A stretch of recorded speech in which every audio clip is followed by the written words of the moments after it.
இவரை பற்றி விவரம் தெரிந்தால் உடனே தொடர்பு கொள்ளவும் என திண்டுக்கல் நகர் வடக்கு காவல் நிலைய போலீசார் அறிவிப்பு.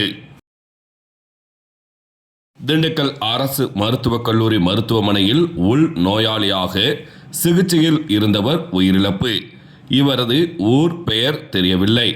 இவரை பற்றிய தகவல் தெரிந்தால் திண்டுக்கல் நகர் வடக்கு காவல் நிலையத்தை தொடர்பு கொள்ள வேண்டும் என காவல் நிலைய ஆய்வாளர் வெங்கடாச்சலபதி தெரிவித்துள்ளார்.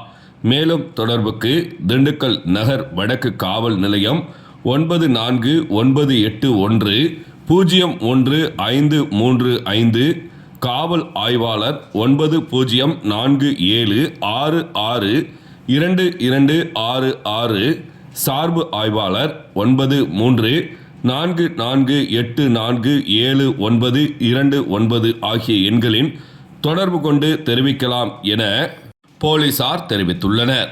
திங்கட்கிழமை இரவு 10:30 மணி அளவில் நகர் வடக்கு காவல் நிலைய போலீசார் மூலம் கிடைக்கப்பெற்ற தகவல்.